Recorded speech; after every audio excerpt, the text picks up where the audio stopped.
네, 부오 나로띠가 중요한 것은 바베프와 함께 프랑스 대혁명 시절에 혁명을 했는데 이 사람이 1837년까지 활동을 하면서 그 당시에 블랑키에게 영향을 미쳤다는 겁니다. 블랑키는 마르크스가 활동했던 의인자 동맹 그리고 공산주의자 동맹이죠. 그 공산주의자 동맹의 전신 의인자 동맹을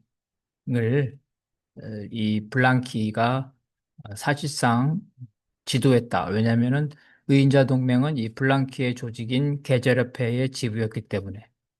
그래서 부오나로티는 바베프와 블랑키와 같이 활동했고 그 결과 그 이후에 바이틀링이라든지 마르크스에까지 연결되는 겁니다. 그리고 프랑스 대혁명을 마르크스까지 연결시키는 그런 사람이라고 볼 수가 있겠습니다. 이 사람은 이제 이탈리아 토스카나주의 피렌체의 명문 귀족으로 태어났습니다. 어렸을 때 궁전에 살면서 피렌체의 지배자인 레오폴드 대공의 총애를 받을 정도입니다. 대공은 평생 부오나르트가 위급할 때마다 도와주었습니다. 그는 17살 때 부오나르트가 피사 대학교에서 철학, 역사, 정치학을 공부했고 법학까지 공부하면서 변호사가 됐습니다. 부오나로티가 그 대학을 중간에 그만두자 레오폴드 대공은 그를 기사로 임명하고 거액의 연금이 보장되는 궁전의 고위관리직을 제안합니다. 하지만 그는 루소를 지지하는 공화주의자였기 때문에 기사 자기만 받아들이고 관리직은 고사합니다. 그는 이제 공화주의를 실행하려는 그 프리메이슨의 일 조직이죠. 카르보나리당과 같은 비밀 조직에 가입했습니다. 1787년에는 직접 네덜란드의 공화주의 혁명을 찬양하는 저서를 발행했고, 그래서 그는 이 토스카나의 경찰의 감시를 받았고, 결국 레오폴드 대공도 자신의 반대하고 공화정을 주장하는 부오나로티를 토스카나주에서 추방할 수밖에 없었습니다. 1789년 프랑스 대혁명이 일어나자 부오나르토는 이 혁명에 크게 공감을 하고 그 혁명에 참여하고자 이탈리아에서 가장 가까운 프랑스 자치령이 이제 코르시카로 가족들과 함께 이주합니다. 그의 친구였던 이탈리아 출신의 살리체티가 그 코르시카를 대변하는 이 재원위의 의원이었기 때문에 그로부터 지원을 받습니다. 그는 코르시카에서 이탈리아 자유의 친구라는 저널을 발행해서 현지에서 주목을 받았고, 그래서 그는 이런 혁명적인 사상을 확산시킨 혐의 때문에 1791년 코르시카에서 리보르로 추방돼 거기서 체포돼 투옥됩니다. 하지만 파리의 재헌의회와 레오폴드 대공의 개입으로 그는 다시 코르시카로 돌아옵니다. 그는 거기에서 자코뱅당에 가입했고 재산의 평등과 이 재산 공부죠. 공산주의에 대해 관심을 가지게 됩니다. 1792년 살리체트가 파리에서 재헌위의 임기를 마치고 코르시카로 돌아와서 부오나르트와 함께 활동을 합니다. 부오나르트는 이제 코르시카 법원의 국가위원으로 임명돼 혁명정부가 몰수한 성직자들의 재산을 관리하는 업무를 받았습니다. 살리체트는 재헌위의 임기가 끝난 후 1792년 다시 크로시카에서 국민의 의원으로 선출됩니다. 살리체트는 보나우트에게 함께 파리로 가서 혁명정부를 위해 일할 것을 제안을 하게 됩니다. 보나우트는 파리로 가서 그의 정치적 식견과 재능을 마음껏 발휘했고 곧 능력을 인정받아 파리의 자코뱅당에 가입하고 그는 이제 로베스피에르의 정책을 지지하면서 자코뱅당의 급진파인 산악파의 일원이죠. 지도부적 지위에 올라가게 됩니다. 마침 1792년에 겨울 코르시카에서 귀족들의 반란이 일어나자 파리의 국민회의는 보나르티를 이 문제를 해결하는 정권위원회에 임명하고 코르시카에 파견합니다. 당시 이 코르시카에서 독립운동을 해온 파스칼레 파올리가 이 혁명 정부를 반대하는 이 코르시카의 왕당파와 연합해서 권력을 잡아서 반란을 일으킨 겁니다. 부오나로티가 코르시카 섬에 도착했지만 왕당파들은 파리의 혁명 정부로부터 독립하기를 원했기 때문에 협상을 거부합니다. 왕당파들은 이제 부오나로티를 죽이기 위해서 한밤중에 그의 집을 급습했지만 그는 간신히 창문으로 도망쳐서 파리로 피신합니다. 그는 코르시카의 분리주의자, 실질적인 지배자죠. 파스칼레 파올리를 반혁명 혐의로 국민공회에 고발했고, 그 밖에 여러 가지 혁명 활동에 대한 공로를 인정받아 1793년 5월에 프랑스 시민권을 얻습니다. 파리 정부는 보나우티에게 리옹의 반혁명 운동을 진압하는 임무를 새롭게 부과합니다. 당시 리옹의 부유한 제조업자들과 상점 주인들은 이 귀족들의 소비죠. 귀족들의 소비와 또 노동자에 대한 저임금, 즉 노동자에 대한 저임금을 통해 상품을 팔아서 귀족들에게 팔면서 큰 폭리를 취하고 있었습니다. 이들은 상품에 대한 가격을 강제로 낮추는 로베스피에르의 경제 통제에 불만을 품고 자신들에게 유리한 군주제를 복원하려고 무장봉기를 합니다. 보나르티가 리옹에 가는 동안 혁명정부의 편에 섰던 급진주의자인 샬리의 리옹 시장은 사형을 당했고 반란군이 시청을 폐쇄하고 공화주의자들을 학살합니다. 파리가 보낸 진압군보다 먼저 리옹에 보나르티 일행이 도착했지만 반란군에 체포돼 지하 감옥에 수감됩니다. 보나르티가 사형을 집행을 기다리는 동안에 파리 공화국에서 보낸 콜로 데브르와 진압 군대가 리옹을 점령하고 보나르티를 구출을 합니다. 보나르티는 능력이 뛰어났기 때문에 계속해서 관직을 혁명 정부로부터 제안받는데 콜로 사령관과 로베스 피에레의 추천으로 이탈리아 니스의 프랑스 점령군의 군사 재판관으로 임명됩니다. 1793년에 피에몬테가 프랑스 혁명군에 의해서 점령되자 이탈리아 전체 점령지행에서 프랑스 정부를 대표하는 대사 혹은 총독이죠. 이런 대사로 임명이 됩니다. 그는 총독으로서 현지에서 관대한 정책을 펼쳤기 때문에 현지 사람들에게 인정을 받고 파리 정부도 만족했다고 합니다.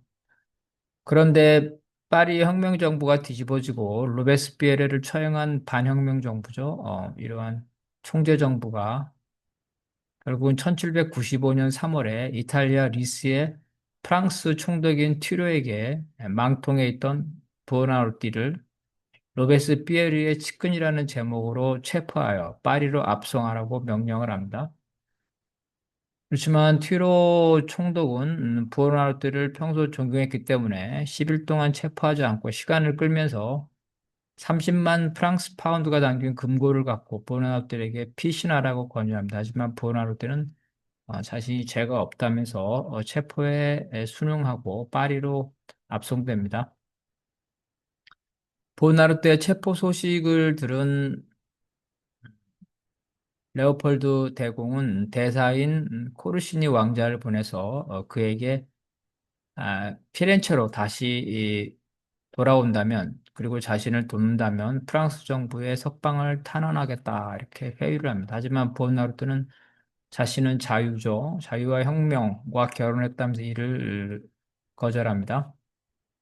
보나로티가 플래시스 감옥에서 바로 이제 바베프를 만나게 되고 둘 다 바로 이러한 평등주의 공동체에 관심이 있었기 때문에 그리고 어떤 급진적인 공화주의자죠. 들이었기 때문에 이들과 동지를 맺습니다. 즉, 이 감옥에서 바베프를 비롯한 급진적인 공화주의자들과 동지적 관계를 맺게 됩니다. 프랑스 정부는 마침 왕당파가 공화국을 전복하기 위해서 세력을 규합하자 모든 공화주의자들을 단결시킬 필요가 있었습니다. 그래서 보수적인 이러한 공화국이죠. 공화국 정부가 공화국 급진파, 공화주의자들이기 때문에 모두 다 사면했고 부오나르테 역시 1795년 10월에 석방됩니다.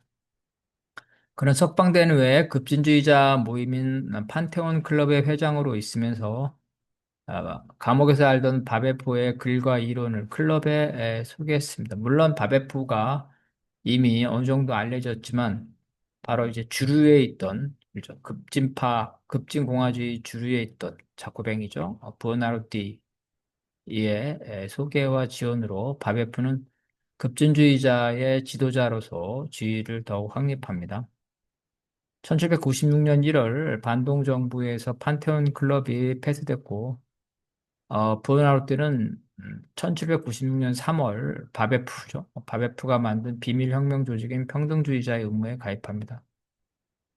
혁명가를 시켜는 부에노아이레스가 높았고 그래서 바베프를 어느 정도 주류 사회로 인도했지만 이미 바베프는 파리에서 나름대로 그 조직을 가지고 있었기 때문에 바베프가 지도자가 되고 부에노아이레스는 일종의 뭐 참모, 그죠? 참모, 자문 이런 형식이 된 겁니다. 1796년 4월 프랑스 곳곳에서 바베프의 교리 분석이라는 벽보와 플랜카드가 수백 장이 붙습니다. 이건 이제 바베프가 직접 쓴 것은 아니지만 이거는 이제 바베프 집단이죠. 평등주의자 수뇌부에 의해서 공식적으로 인가를 받은 내용. 평등파들이 이 벽보를 붙이면 반대파, 온건공화파들이 떼어가고 다시 바베프 세력인 음모주의자 세력들이 이 벽보를 다시 붙였다고 합니다. 15개 조로된 내용을 보게 되면 제일 먼저 모든 사람이 재산을 동등하게 누릴 자연권을 가지고 있다. 아, 사회가 존재하는 이유는 평등을 수호하고 모든 사람이 협력하여 공동의 행복을 증진시키기 위한 것이다. 노동은 모든 사람이 타고난 의무이기 때문에 피할 수 없다. 동일한 노동에 따른 그 결과물도 동일하게 향유돼야 된다는 거예요. 가난한 사람은 일에 지쳐 모든 것이 부족한 반면 부자들은 아무것도 하지 않으면서 풍요 속에 헤엄치는 것. 이러한 불평등이 바로 억압이고 이 억압을 폐지해야 된다는 겁니다. 또한 토지나 산업의 생산품이죠. 상품에 대한 독점적인 지배, 즉 사적 소유죠. 타인을 착취하기 위한 사적 소유는 범죄이다. 빈부격차를 소멸시키는 것, 가난한 사람들을 위해 자신의 사치를 포기하지 않는 부자들은 인민의 적이다. 모두에게 교육을 받을 권리가 있다. 혁명의 목표는 불평등을 폐지하고 공동의 행복을 회복하는 것이다. 1793년 자코뱅 헌법이죠. 로베스피에르가 만든 급진적인 헌법인데 시행을 하지 못하고 유예했었는데 바로 로베스피에르가 학살당한 이후에 바베프가 이 헌법의 시행을 주장한 겁니다. 1796년 5월 바베프의 평등주의자의 봉기 직전에 발각돼 보나르트는 다른 동지들과 함께 5월 8일 체포됩니다.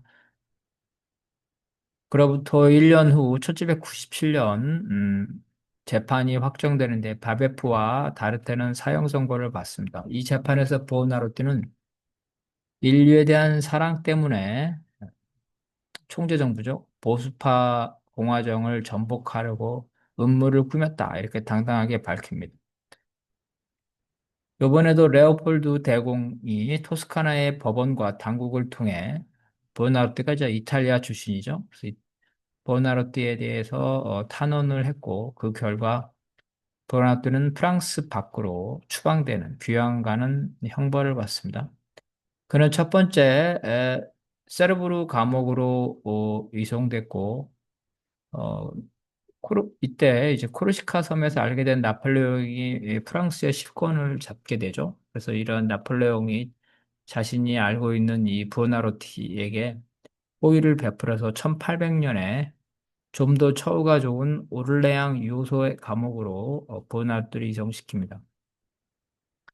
그는 1802년에 다시 알프스 지방의 수스펠레로 이송됐으며 거기서 이제 모범수로 가장하면서 처우가 좀 더 좋아지면서 감시가 약화되자 역시 비밀 조직을 결성을 합니다.